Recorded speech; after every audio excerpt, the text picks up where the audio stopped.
اعوذ باللہ من الشیطان الرجیم بسم اللہ الرحمن الرحیم رب اشرح لی صدری ویسر لی امری واحلل عقدۃ من لسانی یفقهوا قولی اللہم فقہنا فی الدین اللہم انی اسألک علما نافعا وعملا متقبلا ورزقا طیبا۔ سورۃ الناس، سورۃ الفلق اور سورۃ الناس میں ان چیزوں سے اللہ کی پناہ مانگی گئی ہے جو انسانوں کو جسمانی طور پر ایذا دیتی ہیں، انسانوں کو فزیکلی تکلیف دیتی ہیں، خاص طور پر رات کا اندھیرا، اس میں موذی جانور یا جرائم پیشہ لوگ یا شیاطین سب آ گئے اس میں۔ اسی طرح حاسد کے حسد سے یہ بھی دنیاوی نقصان ہے نا۔ اسی طرح پھونکے مارنے والیاں، جادوگرنیاں، ان کے جادو کے شر سے پناہ مانگی گئی ہے ان صورتوں میں۔ اور سورۃ الناس میں اس چیز سے پناہ مانگی گئی ہے جو آخرت کو برباد کرنے والی ہے۔ اتنا زبردست کنٹراسٹ ہے دونوں صورتوں میں۔ پچھلی صورت میں اللہ تعالیٰ کی ایک صفت آئی ہے رب الفلق، اور 3 چیزوں سے اللہ تعالیٰ سے کی پناہ مانگی گئی ہے۔ اس صورت میں اللہ تعالیٰ کی 3 صفات آئی ہیں اور ایک چیز سے پناہ مانگی گئی ہے، اور وہ کیا ہے؟ وسواس۔ وسواس چاہے جنات ڈالیں، شیاطین ڈالیں، انسان ڈالیں، وسوسوں سے پناہ مانگی گئی ہے، کیونکہ یہ چیز انسان کی آخرت کو خراب کر دیتی ہے۔ یہ چیز انسان کی یا تو آخرت کو بالکل برباد کر دے گی، کیونکہ جب شیاطین وسواس ڈالتے ہیں تو انسان کو کفر کی طرف لے کر جاتے ہیں، یا پھر یہ وسواس انسان کو گناہ کی طرف، اللہ کی نافرمانی کی طرف لے کر جاتے ہیں۔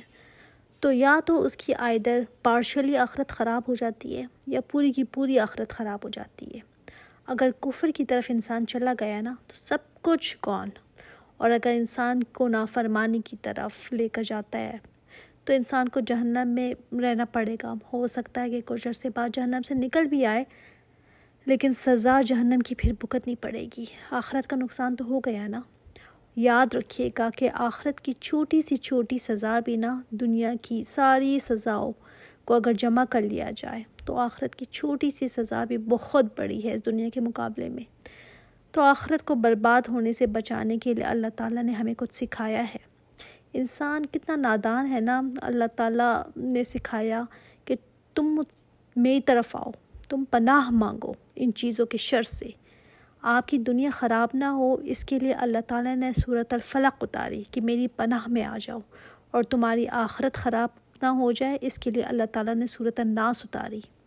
اور دیکھیے اللہ تعالیٰ کی جو پناہ ہے سب سے مضبوط پناہ ہے۔ اس کی حفاظت ایسی ہے کہ جب وہ حفاظت میں اپنی لے لے تو کوئی چیز پھر نقصان نہیں پہنچا سکتی انسان کو۔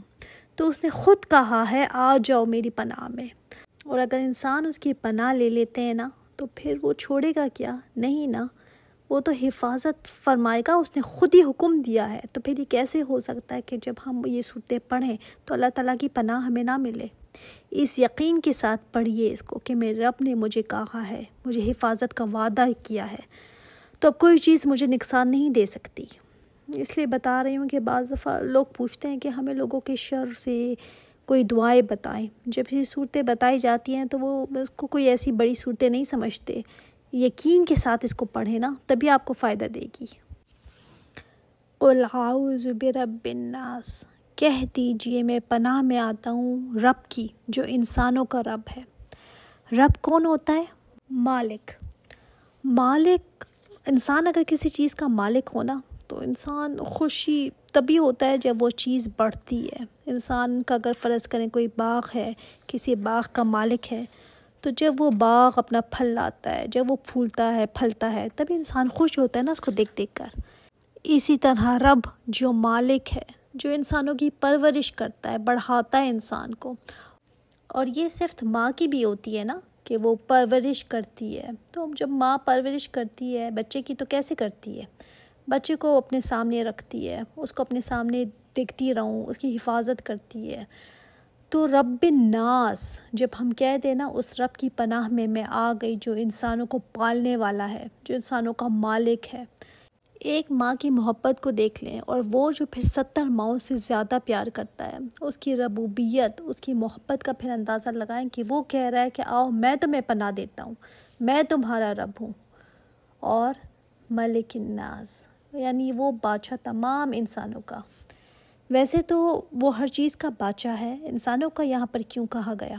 ایک تو اس میں انسانوں کو ایک آنر ایک شرف دیا گیا، انسانوں کو عزت دی گئی کہ تمہارا رب، جیسے بیت اللہ ویسے تو اینٹوں کا بنا گھر ہے، لیکن جب اللہ تعالیٰ نے فرما دیا نا کہ یہ اللہ تعالیٰ کا گھر ہے تو اس کو عزت دی نا، اس کی عزت میں کتنا اضافہ ہو گیا۔ تو انسان کو اپنے ساتھ لنک کیا تو انسان کو عزت دی، اللہ تعالیٰ نے ایک آنر دیا، ملک الناس، بادشاہ ہے انسانوں کا۔ کیا فرمایا؟ الہ الناس، الہ الناس بھی ہے، معبود بھی ہے انسانوں کا، تمام انسان جس کی عبادت کرتے ہیں وہ ہے رب تمہارا۔ ان تینوں صفات میں کیا لنک ہے؟ رب وہ جو حفاظت کرتا ہے، جو پالتا ہے، وہ حفاظت کر رہا ہوتا ہے نا، جیسے ماں بچے کی حفاظت کرتی ہے۔ تو جب ماں بچے کی حفاظت کرتی ہے تو تھوڑی کہتی ہے کہ بس کھانا کھلا دوں گی اور نہیں بس اور باقی پھینکے رکھتی ہے اس کو، نہیں، حفاظت بھی کرتی ہے، اس کو دیکھتی بھی رہتی ہے، اس کو پالتی بھی ہے۔ اسی طرح بادشاہ کا کیا کام ہوتا ہے؟ اپنی رعایا کی حفاظت کرنا، ان کا خیال رکھنا۔ اسی طرح الہ جس کو معبود بنایا جائے وہ اپنے عبد کی، اپنے بندے کی کیا کرتا ہے؟ حفاظت کرتا ہے۔ تو ان تینوں صفات میں نا حفاظت کا لنک لایا گیا ہے، یہ صفت حفاظت والی لائی گئی ہے۔ کیوں؟ کیونکہ آگے بات وہی آ رہی ہے جس میں ہمیں حفاظت کی ضرورت ہے۔ اب تین صفات بیان کر کے، یہ تین صفات بیان کر کے کس چیز سے پناہ مانگی گئی ہے؟ من شر، شر سے۔ کس چیز کے شر سے؟ الوسواس۔ الوسواس کا جو لفظ ہے نا بہت سمجھنے والا ہے۔ ایک ہوتا ہے وسوس، وسوسہ اردو میں بھی کہتے ہیں، مگر یہاں پر آیا الوسواس، اس میں بہت زیادہ انٹینسٹی ہے، بہت زیادہ مبالغہ ہے اس میں، مطلب بہت زیادہ وسوسہ ڈالنے والا۔ تو شیطان کو یہاں پر الوسواس کہا گیا ہے۔ من شر شیطان بھی کہا جا سکتا تھا، لیکن نہیں، کہا گیا من شر الوسواس، کیونکہ وہ کام ہی یہی کرتا ہے، اس کی زندگی کا مقصد ہی یہی ہے، وسوسہ ڈالنا۔ تو وہ اتنے زیادہ وسوسے ڈالتا ہے۔ پلاننگ اس نے کیا کی ہوئی تھی؟ جب اللہ تعالیٰ نے آدم علیہ السلام کو تخلیق کیا اور جب سجدے پر انکار پر اس کو نکال باہر کیا تو اس نے کیا کہا تھا کہ اب میں ان کو نہیں چھوڑوں گا، ان کے آگے سے بھی آؤں گا، ان کے پیچھے، دائیں بائیں، لیفٹ رائٹ۔ اس کے بعد اس نے وعدہ کیا تھا اللہ تعالیٰ سے، اور وہ تو اپنا وعدہ پورا کر رہا ہے۔ ہم اپنے وعدے پورے کریں یا نہ کریں، وہ اپنے وعدے پورے کر رہا ہے۔ وعدے کا بڑا پکا ہے شیطان، تھکتا نہیں ہے، بار بار واپس پلٹتا ہے، وہ ہارتا نہیں ہے۔ اللہ تعالیٰ نے اس کو مہلت دی ہوئی ہے قیامت تک۔ اب اس کا کام کیا ہے؟ بہکاتے رہنا انسان کو۔ اور سبحان اللہ، اللہ تعالیٰ نے آدم علیہ السلام اور ابلیس کا قصہ قرآن کریم میں 7 مرتبہ بتایا ہے، تاکہ ہمیں بار بار یاد کرایا جائے کہ تمہارا دشمن ہے یہ، اس سے بچ کر رہنا۔ یہ کیا کرتا رہتا ہے؟ وسوسے ڈالتا ہے۔ وسوسہ کیا چیز ہوتی ہے؟ موقع دیکھ کر دل میں کوئی خیال ڈال دینا، اللہ تعالیٰ کی نافرمانی کا کوئی خیال ڈال دینا، نیکی سے ہٹانے کا، کفر کا، یا کوئی ایسی بات جس سے انسان کے دین کو میں وسوسے آنے لگے، اس کو پتہ نہیں یہ سچ بھی ہے کہ نہیں، پتہ نہیں اللہ تعالیٰ ہے بھی یا نہیں، پتہ نہیں جو میں مان رہی ہوں وہ ٹھیک ہے بھی یا نہیں۔ ایسی باتیں ڈالتا ہے نا انسان کے دل میں۔ ایک صحابی نبی کریم صلی اللہ علیہ وآلہ وسلم کے پاس آئے اور فرمایا کہ میرے دل میں نا کبھی کبھی ایسے وسوسے آتے ہیں کہ اس سے بہتر ہے کہ میں جل کر کوئلہ ہو جاؤں، میں اسے اپنی زبان پر ہی نہیں لا سکتا کہ میں آپ کو بتاؤں، ایسے وسوسے آتے ہیں۔ تو آپ صلی اللہ علیہ وسلم نے فرمایا یہ بھی ایمان کی نشانی ہے، کیونکہ جہاں پر خزانہ ہوتا ہے وہاں پر تو چور آتا ہے نا، ایمان ہے تو شیطان وسوسے ڈالتا ہے نا۔ تو وسوسے جب بھی دین کے معاملے میں آنے لگے تو فوراً اللہ تعالیٰ کا ذکر کرنا ہے، اللہ کی پناہ میں آ جاؤ۔ سورت یہ کیا بتاتی ہے ہمیں کہ اللہ کی پناہ میں آ جاؤ۔ وسوسے تو آئیں گے، لیکن تم نے پھر کیا کرنا ہے؟ اب بعض لوگ نا بہت زیادہ پریشان رہتے ہیں، اتنے پریشان رہتے ہیں کہ انہیں جیسے ایک وہم بیماری بن جاتی ہے ان کے لیے۔ بار بار ان کو یہ خیال آتا ہے کہ پتہ نہیں میرا وضو ٹھیک ہے یا نہیں، بار بار وہ وضو کریں گے، بار بار خیال آتا ہے کہ نماز پتہ نہیں ٹھیک ہے یا نہیں، دوبارہ پڑھیں گے۔ تو اتنی زیادہ یہ خیال ان کو آتا ہے نا کہ بندہ پھر فرسٹریٹڈ ہو جاتا ہے۔ تو شیطان یہ کروا رہا ہوتا ہے، کیوں یہ کرواتا ہے؟ ظاہر ہے بار بار انسان اگر اس کو کرے گا تو ایک دن تنگ ہو جاتا ہے نا، ایک دن کہے گا کہ نہ میرا وضو صحیح ہے، نہ میری نماز ہوتی ہے، چھوڑو بس مجھ سے نہیں ہوتا، اب میں بار بار نماز کو ریپیٹ نہیں کر سکتی، بس مجھ سے نہیں ہوتا، تو بندہ تھک جاتا ہے۔ شیطان انسان کو فرسٹریٹڈ کروا دیتا ہے یہ وسوسے ڈال ڈال کر۔ اسی طرح من شر الوسواس الخناس، اس کا وسوسہ کیسے ہوتا ہے؟ بار بار پلٹ کر آنا۔ ایک حدیث میں آتا ہے کہ جیسے پک کی آگ کی جو تھوتنی ہوتی ہے نا، ویسے شیطان کی بھی ہوتی ہے، وہ انسان کے دل پر رکھ لیتا ہے اپنی تھوتنی اور پھونکے مارتا رہتا ہے، وسوسے ڈالتا ہے۔ تو جب انسان اللہ کا ذکر کرتا ہے تو وہ فوراً پیچھے ہٹ جاتا ہے، بزدل ہے نا، ڈرتا بھی ہے بہت زیادہ، اور سبحان اللہ، اللہ کے ذکر اتنی بڑی چیز ہے نا کہ اس کے آگے ٹھہر نہیں سکتا، پھر تو بھاگ جاتا ہے فوراً۔ اور جب انسان ذکر سے غافل ہوتا ہے تو پھر کیا کرتا ہے؟ پھر آ جاتا ہے واپس۔ انسان اللہ کا جب ذکر کرتا رہتا ہے تو پھر بھاگ جاتا ہے، ہار نہیں مانتا، واپس پلٹ پلٹ کر آتا ہے پھر۔ اور جو انسان اللہ تعالیٰ کا ذکر کرے ہی نہ تو وہ ایسے جیسے ویرانہ کھنڈر رات میں اندھیرا بھی ہوتا ہے، مکڑی کے جالے بھی بن جاتے ہیں، بدروہیں بھی آتی ہیں۔ تو جب دل خالی ہونا اللہ کے ذکر سے تو وہ ویرانہ ہے، اجڑا ہوا، اس پر شیطان پھر اپنا قبضہ جما لیتا ہے۔ اب کتنا آسان ہے نا شیطان کے لیے وسوسے ڈالنا۔ قرآن میں آتا ہے کہ شیطان اس کا ساتھی پھر بن جاتا ہے، شیطان کو کھلی چھٹی مل گئی نا، انسان پر اپنا تسلط جما لیتا ہے۔ تو یہ الخناس ہے۔ آپ صلی اللہ علیہ وآلہ وسلم نے فرمایا، ایک حدیث میں ہے کہ شیطان انسان کے ساتھ لگا ہوا ہے، اور اس طرح لگا ہوا ہے کہ جہاں بھی اس کو موقع ملے گناہ پر اکساتا ہے انسان کو، یہ کر لو کچھ نہیں ہوتا، چھوٹا سا تو گناہ ہے، یا پھر نیکی اتنی بھاری کر کے دکھاتا ہے، مشکل کر کے دکھاتا ہے، گناہوں کو آسان کر کے دکھاتا ہے، مزیدار کر کے دکھاتا ہے کہ انسان اس کو کر جاتا ہے، دنیا کو خوبصورت کر کے دکھاتا ہے، آخرت کو بھلوانے کی کوشش میں لگا رہتا ہے، جنت کو ایسے کر دیتا ہے کہ اس کی چاہت ہی نہ رہے، انسان کو ایسے لگا دیتا ہے دنیا کی حقیر کی چھوٹی چھوٹی چیزوں کے پیچھے بس انسان مرتا رہے، جہنم کے عذاب کو ایسے کر کے دل میں ڈالے گا کہ عذاب سے بندے کو ڈر ہی نہ لگے۔ اسی طرح انسان کے ہاتھوں کو روکے رکھتا ہے صدقہ و خیرات سے کہ تم اپنے لیے رکھو نا، کل کو کام آئے گا، بچے تمہارے چھوٹے ہیں۔ دنیا کے دھندوں میں ایسے اس کو پھنسا کر رکھتا ہے کہ اسے یاد ہی نہ رہے کہ مجھے واپس جانا ہے۔ اسی لیے اللہ تعالیٰ نے فرمایا نا کہ اگر آپ نے آپ کو بچانا ہے اس کے وسوسوں سے تو اللہ تعالیٰ کی پناہ میں آ جاؤ۔ جب تم ذکر کرو گے نا، اللہ تعالیٰ تمہیں اپنی حفاظت میں لے لے گا۔ فوراً یہ صورتیں پڑھو، جب کوئی ایسے خیالات آئیں، کوئی ایسے وسوسے آئیں، آپ دیکھیے گا انشاءاللہ تعالیٰ وہ خیالات ضرور آپ سے ہٹ جائیں گے۔ دیکھیے نا، اللہ تعالیٰ نے دنیا میں جتنی بھی بیماریاں بنائی ہیں اس کا کوئی نہ کوئی علاج کر رکھا ہے نا، زہر کا بھی دریافت رکھا ہے، تو شیطان بھی زہر ہے، اس کا علاج کیا ہے؟ اللہ تعالیٰ کا ذکر۔ اتنی آسان چیز ہے نا، شیطان کا حملہ بہت زیادہ اسٹرانگ ہوتا ہے، لیکن اللہ کا ذکر اس سے بھی بہت بڑی چیز ہے۔ تو اس کو آزما کر دیکھیے، نماز میں وسوسہ آئے تو فوراً اعوذ باللہ پڑھ لیں۔ اچھا ویسے تو یہ صورت سبھی کو یاد ہوتی ہے، لیکن فرض کریں اگر کسی کو نہیں بھی آتی تو دل میں اللہ تعالیٰ کی پناہ مانگ لیں ان وسوسوں سے، اللہ تعالیٰ اپنی پناہ میں لے لے گا، ٹھیک ہے۔ الذی یوسوس فی صدور الناس، انسانوں کے سینوں کے اندر وسوسے ڈالتا ہے۔ یہ سوچ سب سے پہلے دل میں آتی ہے نا، اور جب دل میں آ جائے تبھی انسان کوئی ایکشن کرتا ہے۔ تو یہ اگر آپ کے دل میں خیالات ڈالے تو اس کا علاج یہ صورتیں ہیں۔ نبی کریم صلی اللہ علیہ وآلہ وسلم ایک دفعہ اعتکاف میں بیٹھے ہوئے تھے، تو آپ صلی اللہ علیہ وآلہ وسلم کے پاس آپ کی بیوی حضرت صفیہ آئیں ملاقات کرنے کے لیے، تو آپ صلی اللہ علیہ وآلہ وسلم ان کو گھر تک چھوڑنے کے لیے گئے، تو مسجد سے نکلے تو راستے میں دو صحابہ جا رہے تھے، تو انہوں نے جب دیکھا آپ صلی اللہ علیہ وآلہ وسلم کو کسی عورت کے ساتھ، تو ذرا تیز ہو گئے، تو آپ صلی اللہ علیہ وسلم نے ان کو روکا اور کہا یہ میری بیوی صفیہ ہیں۔ انہوں نے کہا توبہ استغفار، یہ کیسے ہو سکتا ہے کہ ہم آپ کے بارے میں ایسا کوئی سوچے کہ آپ کسی عورت کے ساتھ ہیں؟ آپ نے فرمایا نہیں، شیطان انسان کی رگوں میں ایسے دوڑتا ہے جیسے خون دوڑتا ہے، شیطان انسان کے اندر بات ڈالتا ہے، تو ہم بھی شیطان کو اندر آنے کا موقع نہ دیں کہ وہ کسی کے بارے میں کچھ بھی ڈالتا رہے ہمارے دل میں۔ جب بھی شیطان آئے نا تو اللہ تعالیٰ کی پناہ لے لیا کرو۔ آگے آیا من الجنۃ والناس، جنوں کے وسوسوں سے بھی اور انسانوں کے وسوسوں سے بھی۔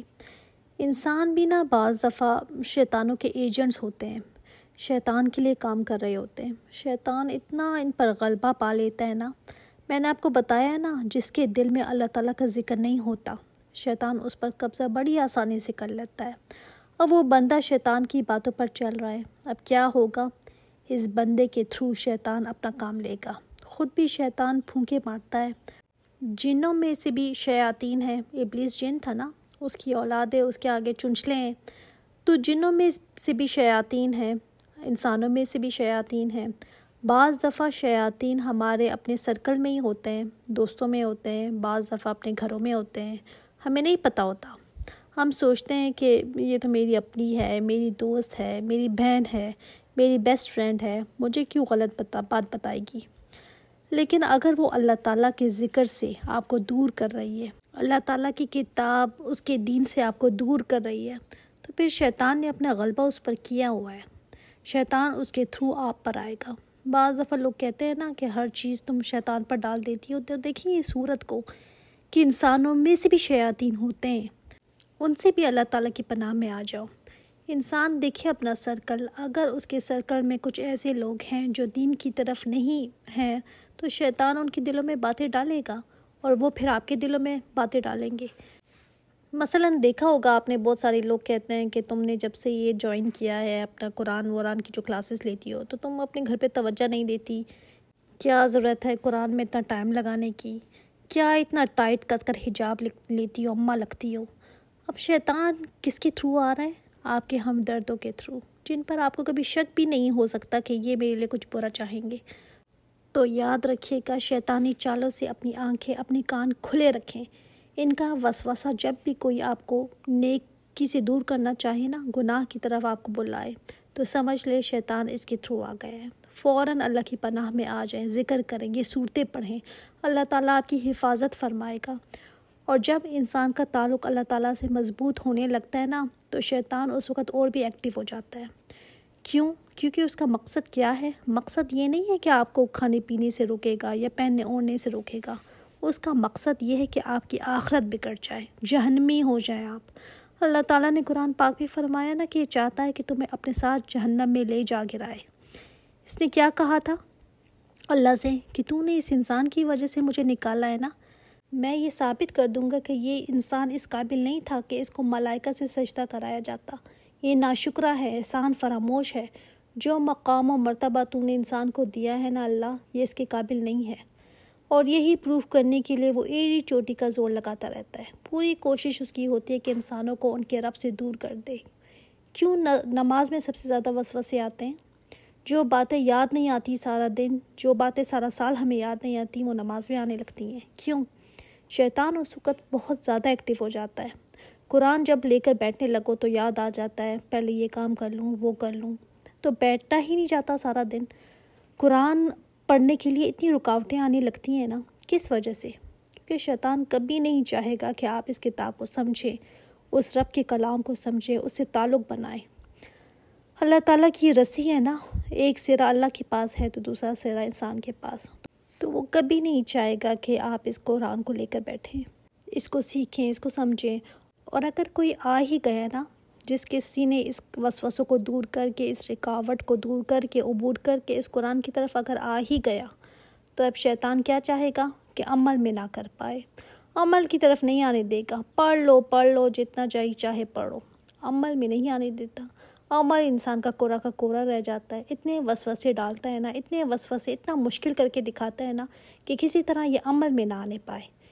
کیوں ہم چھوٹے چھوٹے کام آنے پر قرآن کو سب سے پہلے چھوڑتے ہیں؟